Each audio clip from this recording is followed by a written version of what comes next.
नमस्कार मित्रांनो, आज आम्ही आलो आहोत सात माता बजरंगबलीच्या ठिकाणात की जिथे काही वर्षाच्या पूर्वी एक आपल्याला बजरंगबलीची मूर्ती मिळालेली होती आणि तो एक योगायोग किंवा एक चमत्कारच म्हणावा की त्याच्यात कोणाच्या तरी स्वप्नात आलं होतं आणि त्यांनी सांगितले होते.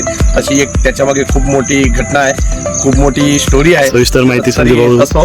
तर हात जो खड्डा इकडे आम्ही दाखवत आहोत बघा कॅमेरामॅन, तर इथेच आपल्याला ती वाली मूर्ती भेटलेली होती. आपल्या व्हिडिओमध्ये बजरंगबलीची मूर्ती सुद्धा समोर दिसणार आहे. धन्यवाद.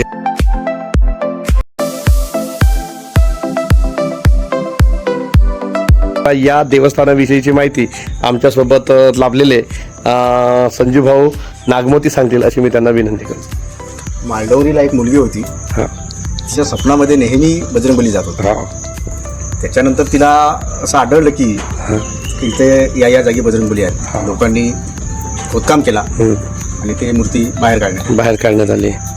तर अशा पद्धतीने चमत्कारिक आपली हनुमानजीची मूर्ती आपल्याला इथं मिळाली. आल्याबरोबर आपल्याला वृंदावनाचे दर्शन होते की जिथे तुळस आहे, त्यानंतर आपल्याला ध्वजा दिसतो आहे की त्याच्यावर त्रिशूळ लावलेला आहे. हा एक लाइटनिंग कंडक्टर सारखं सुद्धा काम करतो. त्यानंतर आणखी एकदा वृंदावन दिसतो आहे आणि त्यानंतर त्रिशूळ की ज्याला मरवटाप्रमाणे आपला शेंदूर लावलेला आहे आणि एक मातेचं मंदिर की ज्यात आपली माता विराजमान आहे. त्यालाच आपण सात माता अशा नावाने ओळखतो.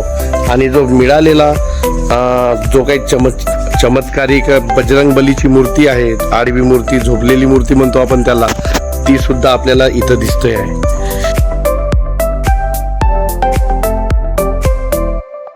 ललित भाऊ, तुम्हाला काय वाटते, यापूर्वी कधी तुम्ही आले होते का?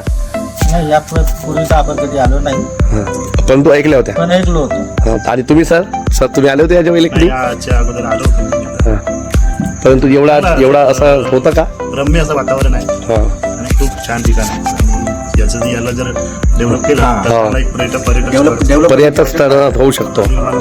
बिलकुल. याच्यासाठी आपल्याला नदीवार साहेब,